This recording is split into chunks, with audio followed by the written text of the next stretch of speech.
78644 is brought to you by Wella Foods.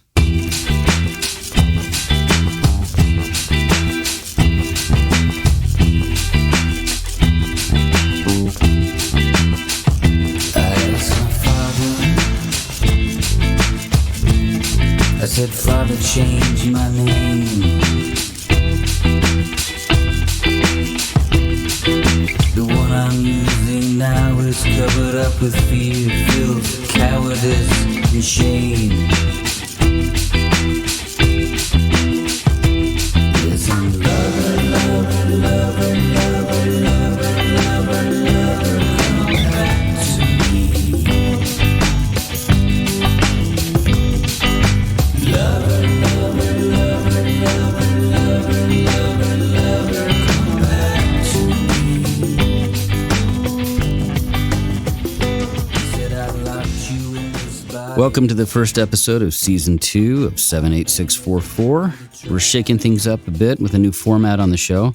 In addition to our usual features on music, artists, and various characters, both real and fictional, we'll also be spotlighting entrepreneurs, makers, and people around town that are doing things that you may not be aware of. I'm Stephen Collins, and this is 78644.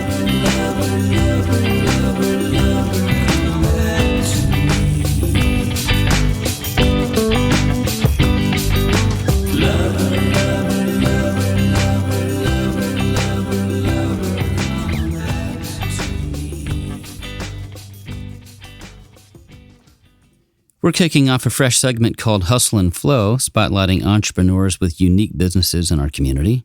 Our correspondent, Taylor Burge, a business owner herself running Chaparral Coffee and Good Things with her husband, Austin Burge, sat down with Catherine Della Durante of Sunny Hill Flower Farm, situated just up the road in Luling.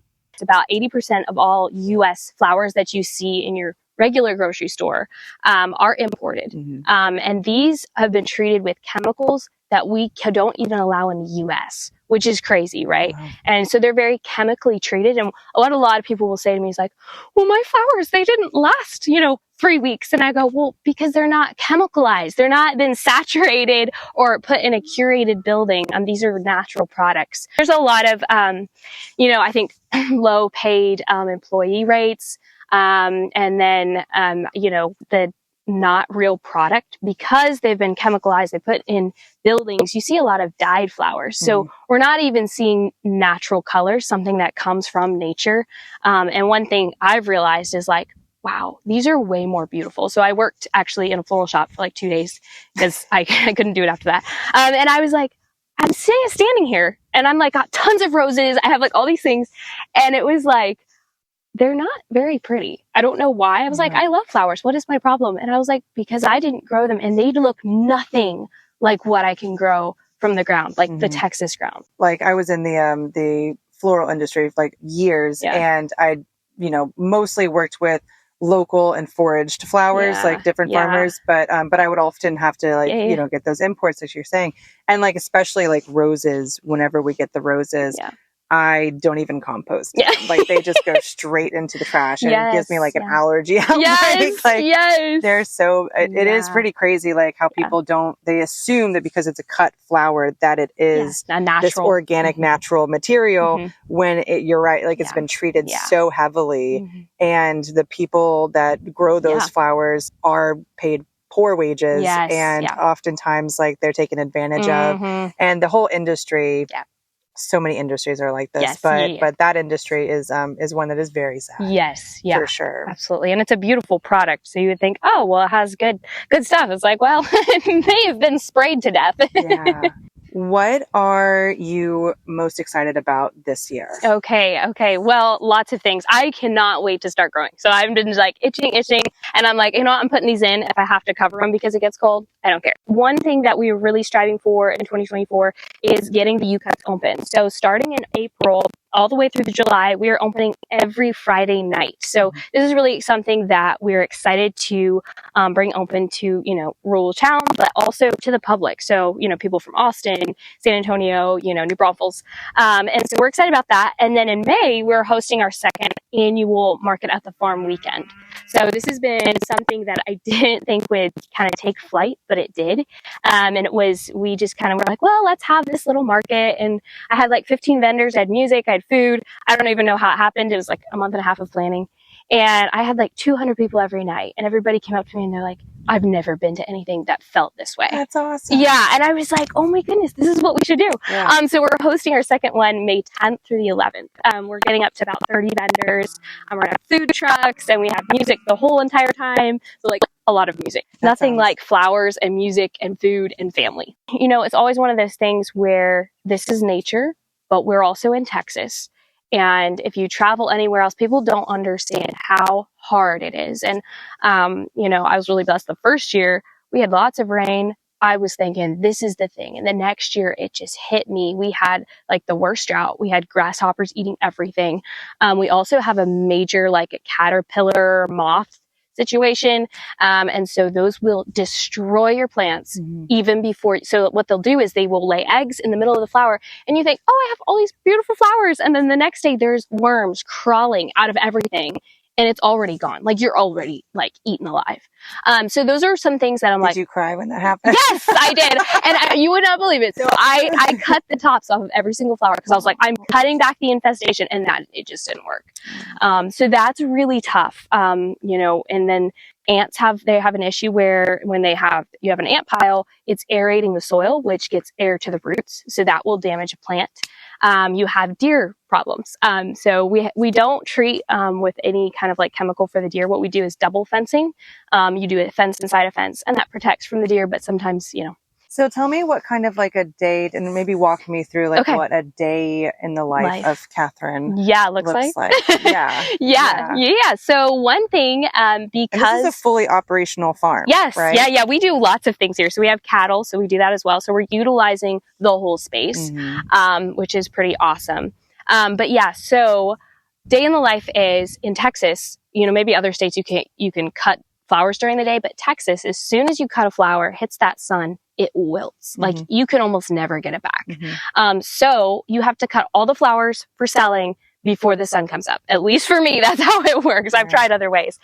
Or before the sun, you know, right after the sun goes down is like, if you can see a little bit. So that's what I'll do. I get up, I cut as much as I can. As soon as the sun comes up, I'm done. Like if I didn't cut enough, it's my fault. You know, I slept in too long. So definitely so that's what happens. And then it's also in the evenings and the morning. Well, actually evenings, I plant all my seedlings because they need time to kind of have a break from that sun. If you plant in the morning, they will just croak. It will not happen. You will have ruined them. So in evenings, I'm planting, and then I'm also like creating like where I'm gonna, you know, plant next and prepping rows, and weeding. So yeah, and then during the day, I do all my deliveries. So it's amazing, like what a flower can bring because it's like visual, it's scent, it's texture, it's color. Yeah, I mean, they're so There's powerful. So much to it. Yeah, it's so remarkable. It is. It is. Flowers. Yeah. Yep. And it's like nature has so much diversity within it. Like nothing is just the same. And I was looking at just the breed of zinnias themselves. And some people are like, well, they're just practical. Everybody plants those. Like, do you know how many varieties are within like the zinnia family? Oh, yeah. Like it's insane. Like I have pictures of so many different kinds. I'm like, I could just do a story just about the one, you know? It's like, there's so many. To find out more and learn about events at the farm, go to www.sunny-hill-flower-farm.com.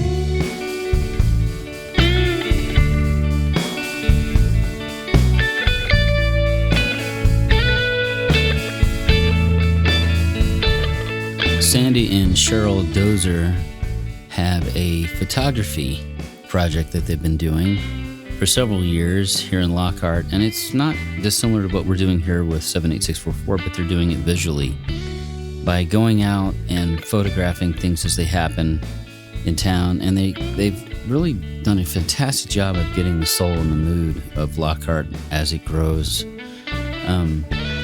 in a visual way. And they came into the studio and we got a chance to visit with both of them about what they're doing with their photography and why they're doing it. Thanks for taking time to come over and talk to us about what you're doing. It's good to be here. Sandy, you're along the line of Lockhart people. Yeah. way back. I guess, 7 generations. That's a long. Yeah, that's a long time. And it had a lot to do with the starting of the town. We just hadn't done much lately. I've kind of slacked off. I have a acute case of laziness that's I've never been able to really shake. I'm kin to about 12 or 13 families here in this town. One time we went over to the archives of the Post Register and just started looking through the different families, and my families have been mentioned over 10,000 times in that paper. It had them grouped, so I didn't have to do the math. And I mean, just little things. There was an ad, not an ad, but an article in there, and the headline was Ola Mae Trammell Motors to Austin to attend wedding. And that was my grandmother, and that was a headline that she'd driven to Austin by herself to see a wedding. It was big news. Yeah, that was big news back then. And we just I live across the street from where my dad and his brothers were born. I could chunk a rock from here to the house where my mother was born. My family's always been here. And Charlotte, is it similar for you? Have you been in Lockhart a long time, or did you come when you met Sandy, or how'd that work? When I met him, this is where we always wanted to be. But I grew up just right outside of Pleasanton, which is south of San Antonio. So we lived there the first 10 years we were married, but we were up here every chance we got. This is always where we wanted to be. And so it was a real blessing when we actually got to come. We started backpacking and hiking a lot, and we bought a camera to do that, and we were taking a lot of pictures and got to really enjoy doing it, and then COVID hit.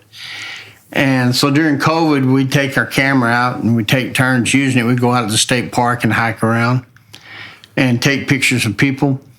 We said, let's get another camera so we didn't pass it back. So then we had 2 cameras. We started walking around. We started taking pictures of strangers with dogs. We were going to take 100 pictures of strangers with dogs. It got to where we met so many people. They weren't strangers for very long. We got to meeting them. And I can't tell you how kind everybody's been to us. Letting us take the pictures. Took them a long time. Then people started asking us about Instagram. We never heard of that. And we found out, so we started putting them on there, and then people would see them, and we had several people, it was really nice, would contact us about a picture we'd taken because their dog had died, and that was the last picture they had. When a person had died, and it was the last picture of them. And so that was neat that people were actually looking at our pictures, and, it meant something to some of them. So it's kind of neat. It is. We enjoyed meeting people and taking their pictures and getting to know them. You're out there taking pictures all the time and kind of as a documentation of what's happening in Lockhart right now. And we talked about how different it is from 2000 or 2007. Oh, yeah. And so there's a lot to take pictures of, I imagine. It's made us a lot more aware of everything going on around us. The abundance of talent in and around Lockhart is it's amazing. It's remarkable.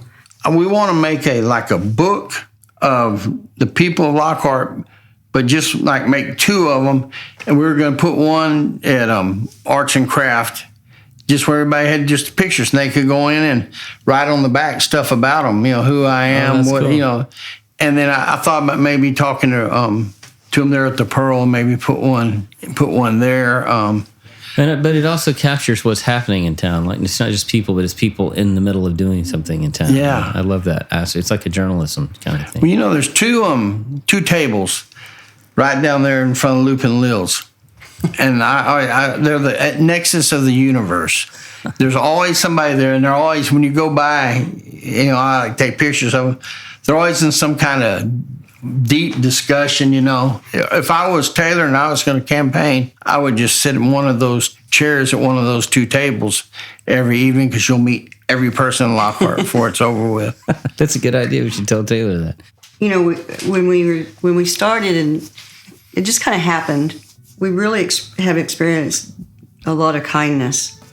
There's more kindness in this world than any bit of meanness or anger or anything.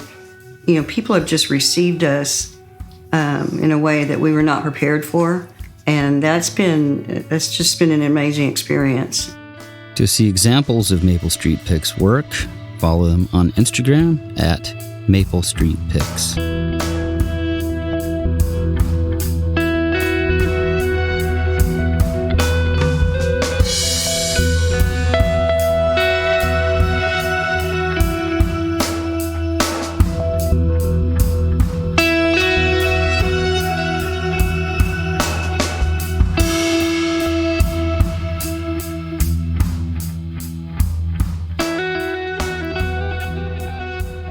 Our local track highlight is a segment where we highlight a recorded track from an artist with a home here in Lockhart. Savannah Red is such an artist.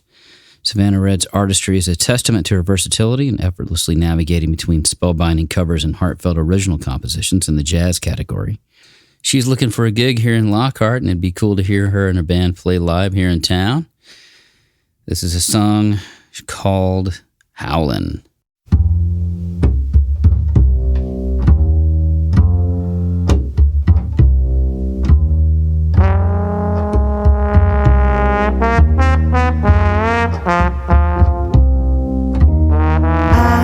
Taking up howling at the moon. If that's the only way to get to you, those bites on your neck can't be a tattoo. So I am taking up howling at the moon.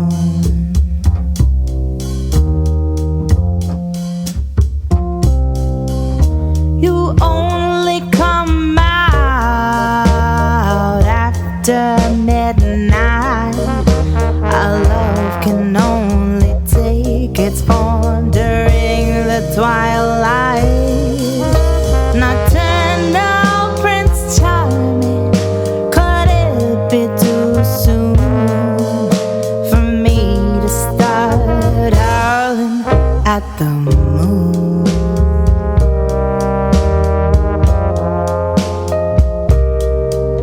This morning glory butterfly fell in love with the nightshade guy. Only God knows what to do. So I guess I better start howling at the moon.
only way to get to you. Those parts on your neck can be a tattoo, so I am taking a howling at the moon.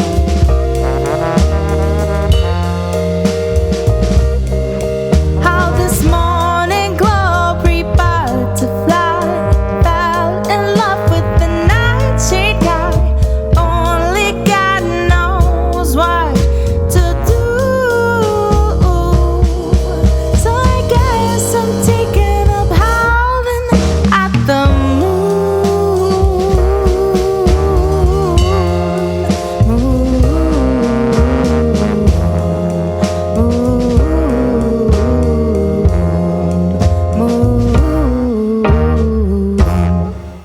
And now a word from our sponsor.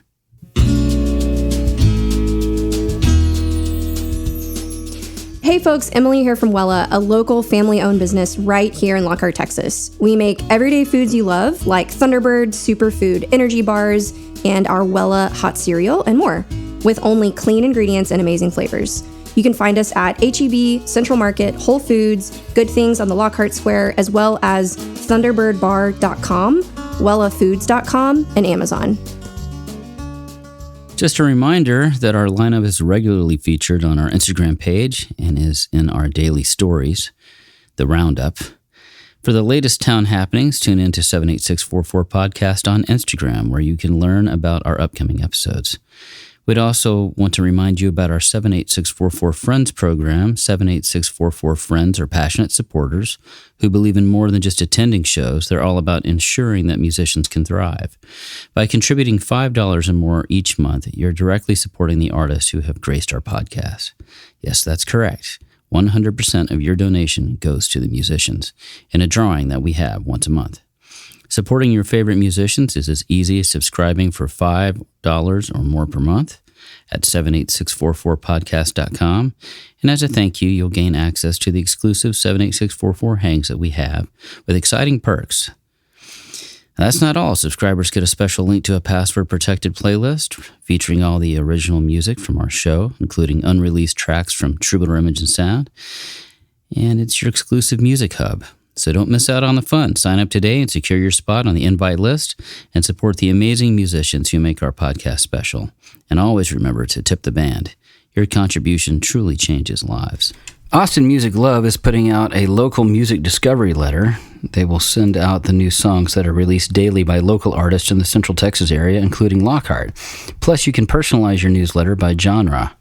Over 1,500 local artists are signed up to have their music distributed through the newsletter, and there are about 50 new releases per week across all genres.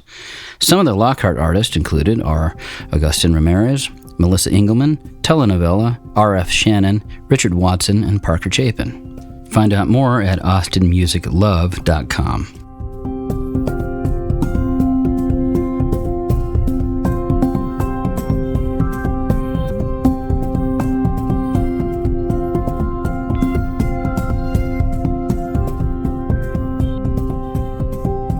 The Baker Theater has a new production. Stephen Sondheim's Company will be playing a musical.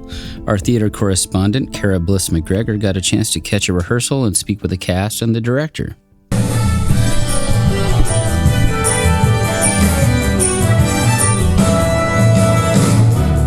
This is Kara Bliss McGregor, and tonight I am at the Baker Theater, where rehearsals are underway for their next musical production, which is Company by Stephen Sondheim. Originally produced on Broadway in 1970, Company follows bachelor Bobby as he interacts with his married friends, his soon-to-be married friends, his disgruntled married friends, and trying to navigate relationships and commitment and what he wants his life to look like. So I'm going to talk to some cast members and the director and find out more what it's all about.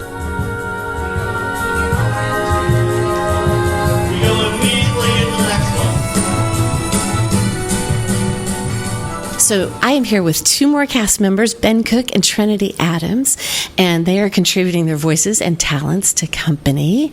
And I want to hear what it's been like for them. How's the rehearsal going? It's been a necessarily long rehearsal process, as it's a Sondheim show and it can get super complicated. In every number, I say, there's at least one moment that we really need to hammer into, and we've needed this extra long rehearsal process to kind of get it under our belts. That's wonderful. So tell me what part you're playing, Ben, and I'll ask you the same question in a second. I'm playing Peter in this production. Tell us about Peter. Peter, oh man, what can I say about Peter? He's an interesting fellow. He's a New York man who's found a Southern bride, and is there's an interesting dichotomy to that. Their two energies really flow off of each other on stage in a way that many of the other couples do as well. That's interesting. And are you playing the Southern Bride, Trinity? And you guys are married in real life? No. No? Okay. Well, that would be a whole other layer of complication. So tell us about your Southern Bride. Well, Susan is her name, and I like to think so. You kind of got to build a backstory for your character, and it's your own thing. Usually, other people don't hear about it, but I kind of talked with him about it and thought maybe Susan is like a school teacher or an artist that like goes viral, and so she thinks that like, oh, I should sell my paintings in New York for a bunch of money. Okay, so that makes sense. Not a super like actual successful artist, but supported by Peter, the New York tech guy. So the kind of I don't know, duality between the two of them, of him being this straightforward kind of tech guy and her being this kind of like artsy fartsy, I don't know, Southern woman. Yeah. It's really, really fun to watch. So do you feel that your character Peter, I'm talking to Ben now, do you think your character Peter feels responsible for Bobby and how he thinks about marriage and plans? Like, do you have to be this role model? I don't think Peter's necessarily a huge role model to Bobby in a lot of ways. The audience certainly hopes he isn't. I think both Susan and Peter are a little bit of a stumbling through life kind of example in the show. Peter and Susan, it's an interesting. They kind of. This show was written in 1970, and they kind of come out of the new way of thinking in the 60s, where what is marriage really? It's how many different kinds of marriages are there? Exactly. And it's kind of the first time. Yeah, just trying to break the box of like what is marriage, and that's kind of where Peter and Susan come into the show, which makes Bobby all the more uncomfortable. I am here with David Kelly, who is playing the lead, Bobby, in the musical Company. And I'm here to find out what he's loving and what he hopes will bring Lockhart audiences in to see this show. Hey, David. Hi. Thank you so much for coming and checking it out. Of course. What am I loving? What am I not loving is probably an easier question. There's really not a whole lot. It's a fun show. It's an incredible, it's got incredible music. It's just kind of a fun look into kind of how we experience marriage and how we view marriage and how we view relationships and commitment. And it's, honestly daunting in some ways because you have such a reverence for Stephen Sondheim, who is kind of a giant in the musical theater world, but just the opportunity to put it on here in Lockhart is just an outrageously fun thing to do. Doug DiGirolamo, who is the director of Company at the Baker Theater. So, Doug, tell me about the choice of this show. And, Stephen Sondheim is not for the faint of heart. He is famously complicated in his characters and his music in the best way. Yeah, Company has always had a very special place in my heart. It's one of the first Sondheim shows that I've ever done and listened to. It's just fantastic. I remember being in school and learning about what a concept musical was, and then learning that this was the first one, and I just sort of fell in love with it. Well, for our listeners, what is a concept musical? Oh, a concept musical is sort of based on an idea. It's not It's not like, based on a book or something or a movie. You know how like Legally Blonde is, or it's not based on anything except like an idea. And the idea of this show is it's Bobby's 35th birthday. And in a split second, as he blows out his candles, he goes over most of the relationships he's ever had in his life and decides whether or not he wants to get married. It's a big moment. It is. It's a big moment for you. By side, ports in a storm, comfy and cozy, side by side. It's cool. By side. I envy that. Company by Stephen Sondheim will be playing at the Gaslight Baker Theater Fridays through Sundays, March 1st through March 17th. You can buy tickets and find out all the details at the Baker Theater's website. That is mygbt.org. Can't get enough of him. Everyone waits.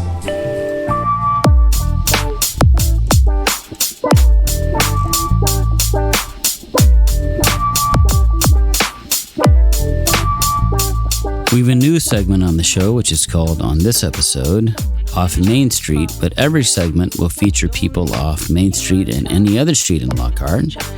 Our producer, Kate Collins, took a minute to stop by at the local shop called Field and Stable. Hi, my name's Karen Cernoch, and I own Field Stable Antiques. There's no and. And it's been open for 13 years. And you are originally from? Boston, Massachusetts. Why did you move to Texas? My husband wanted to move home. And where was home? Texas. Specifically? Or Lockhart? Oh, Corpus, no. Corpus. I just wouldn't live in Corpus. Why not? Oh, you don't want to go there? Because I don't know who's going to hear this, and he's got a lot of family all over the state, and he wanted to move home to Texas. It wasn't enough. I followed his ass all over Hell's Half Acre while he was in the Marine Corps forever. He had to pull one last move. While we were married, I couldn't do anything because we traveled every 2 to 3 years. Mm-hmm. There was no point. Now, I grew up with all this. My mother had antique stores, and she rented booths in different malls. My father was a licensed auctioneer. My oldest brother had a very high-end antique store in Cambridge, Mass. Next to my oldest brother had an antique store. My older sister had an antique store, and my kid brother had an antique store. It's in the blood. I don't do consignment. Okay. I do enough work and enough paperwork. I'm not doing consignment. Mm-hmm. So I have quite a few spaces I rent out. Got it. How do you determine prices of things because so many things in here are not priced. It's just from your experience? Sure. Never got bored. Read antique books. Mm-hmm. I learned a lot from my mother and, looking things up. And I have an outstanding memory. I have an eidetic memory. So anything that you see, you remember? If I buy it and pay for it, I remember. Really? It's a gift and a curse. Do you have any memories of one of the more interesting or weirdest things people have tried to sell or things that you've discovered through 13 years? I mean, like the red lace bra one of my vendors thought she should sell in her booth. I'm not running a strip show.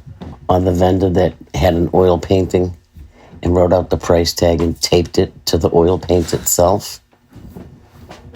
Yeah, those were memorable moments. Do you know the history of this building? It was originally part of Field Stable. This was the showroom, and they had the sleighs and the carriages and all that good stuff. That's where the name comes from? That's how I decided to name it, yeah. When I rented the building next door, because that was first, if you walk in the door and look to your left, on the wall was what they were calling a ghost sign, and it was done in the famous paint of the day. It's called charcoal. And it said something to the effect of Field Stables, horses and buggies, bought and sold, blah, blah, blah, And that's how I came up with the name. Is it haunted? I haven't seen anything. You haven't had any interactions? I had a guy that worked for me who swore to God there were ghosts in here. And I had a gal that worked for me, and she swore the same thing. They must like me. I haven't seen them. I haven't pissed off the gods. I have a friend in town who refuses to buy antiques because she believes she's bringing other people's things into her home and that they will haunt her. Well, bottom line, for the most part, a lot of this was all in other people's homes. But no, I don't think I've had a scary object, unless you want to count the clock. I have a clock. It's a wind-up clock. I hadn't wound it in about 4 or 5 years. And this one day, we lost power. All of a sudden, just the whole, not just me, the whole situation. And all we could hear was the clock ticking. And then at the half hour and on the hour, it did its little gong. Thought my father was just checking up. He bought the clock. Do you believe every object has a story? Are there moments where you've heard good stories behind the things that people are selling or that you have sold? I did pencil sharpener once, and the lady said to me, "How do you know it's old?" And I said, "Lincoln used it, so she bought it." Nah, stupid. How dumb was that? I mean, come on, really? I had a customer. I had a vendor. And she had this piece in her booth. And she had her tag written and her price. And she called it a very large coffee cup. I wouldn't drink coffee out of that. It was a chamber pot.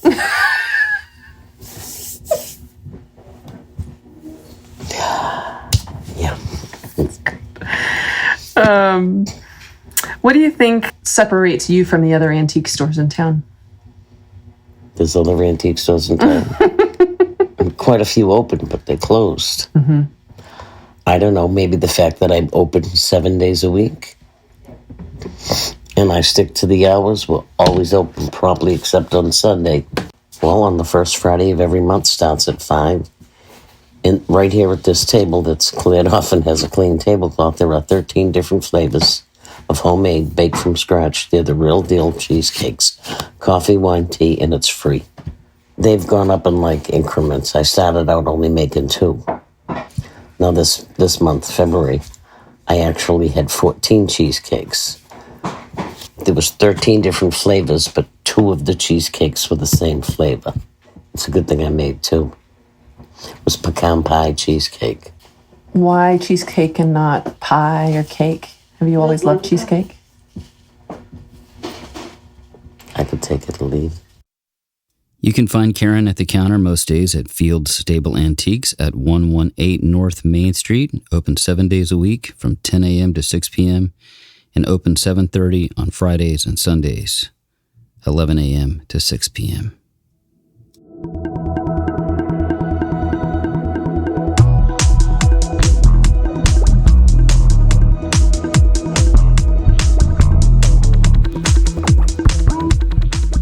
Singer-songwriter Charlie Ramsey is a very gifted songwriter and musician who's living here in Lockhart these days. Charlie brings to the table his unapologetically raw voice and uncanny knack for creating infectious pop hooks and compelling melodies, all of which are steeped in his thoughtful and reflective lyrics. Charlie was in the studio recently doing some overdubs and a mix for his song on his upcoming album.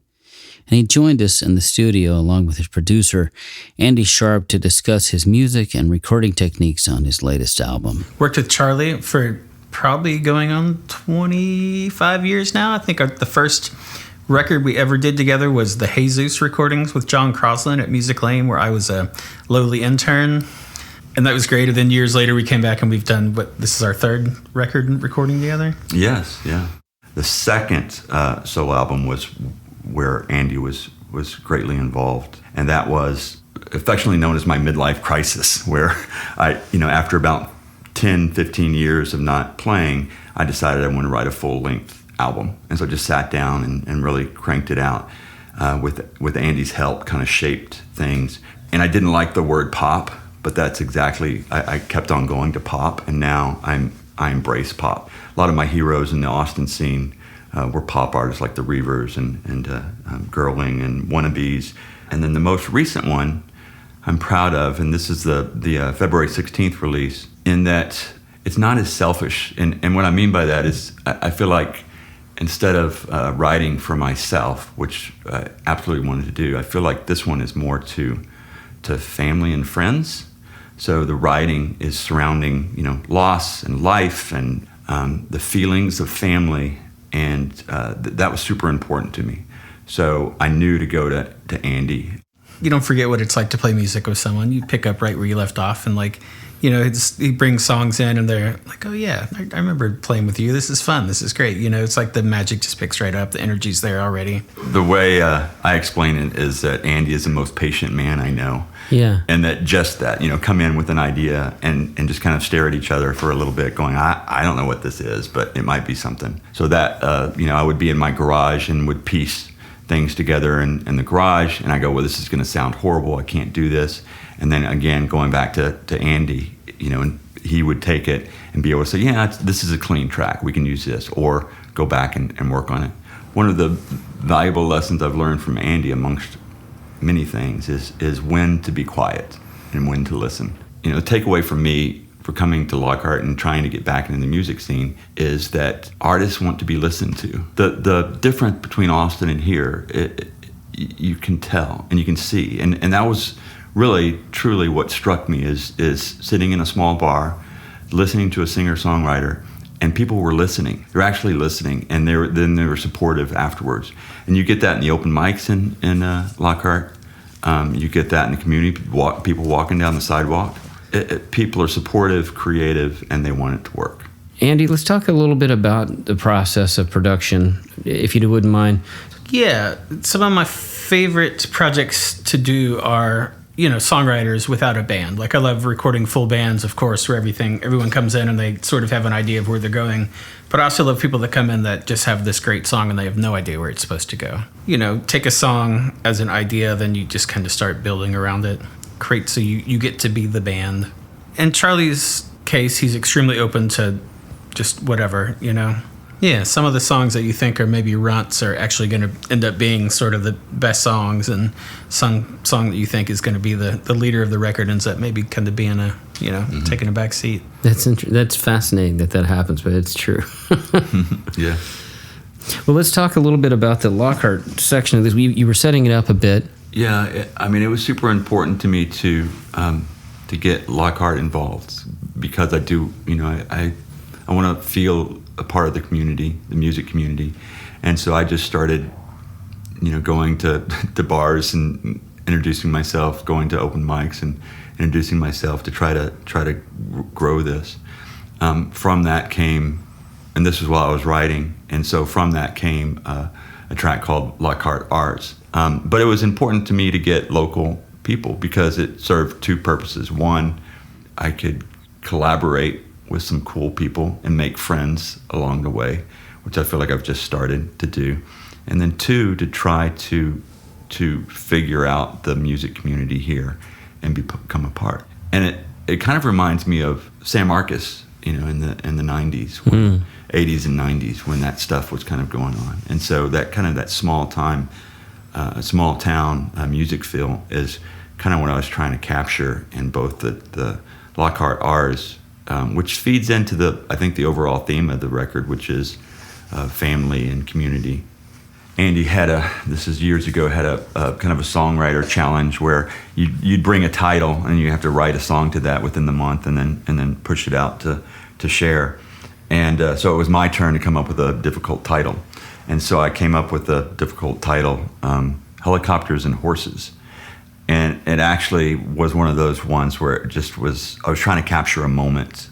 And from that moment, there's, you know, there may be some conflict, but really it's just capturing a moment. And that moment was, happened to be in Afghanistan in a Christmas service. And everyone was singing Silent Night. But because of the NATO folks were represented, they were singing it in different languages. And so that really stuck with me for years. And it's not a political song at all, but it's trying to tap into inner conflict.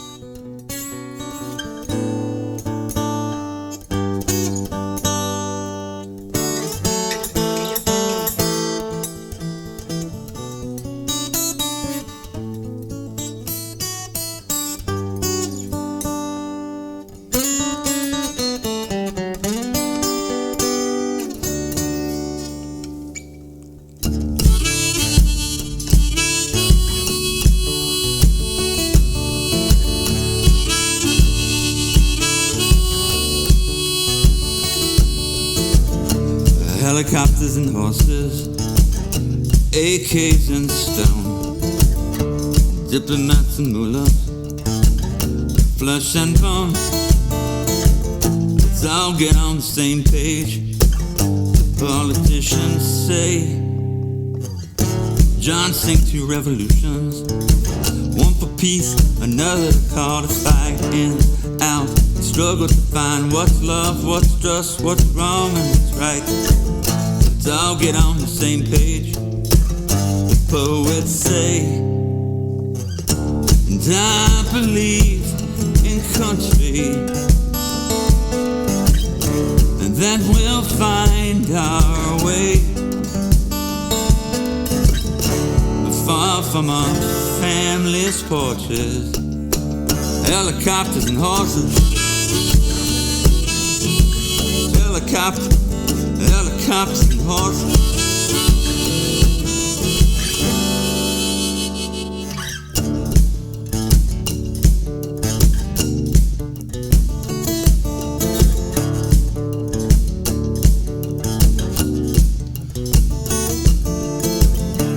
All meet in the middle, form a perfect circle of hands. We'll write out our message, draw tolerance in the sand. Let's all get on the same page. Songwriters say, and I believe in country, and that we'll find our way far from our family's porches, helicopters and horses. I'm thankful for the things I own. Helicopters and horses. I'm thankful for my freedom known. Helicopters and horses. I'm thankful how my kids have grown. Helicopters and horses.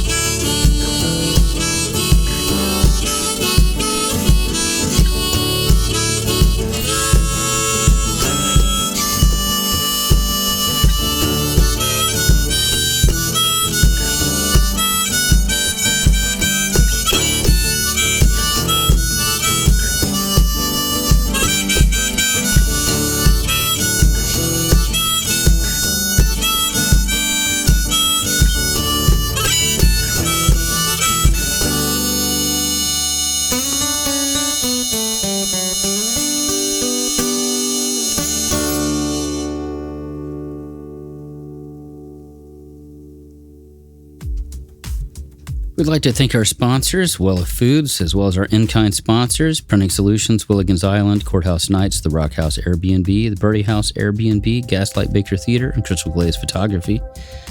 78644 is produced by Kate Collins, recorded at Troubadour Image and Sound here in Lockhart, edited by myself, Stephen Collins, with Danny Manning, social media managed by Crystal Glaze, music this episode by Savannah Red, Charlie Ramsey, and Leonard Cohen, and myself, Stephen Collins. Our show is available on Spotify, Apple Podcasts, Google Podcasts, Amazon, Radio Public, and everywhere else for podcaster streams.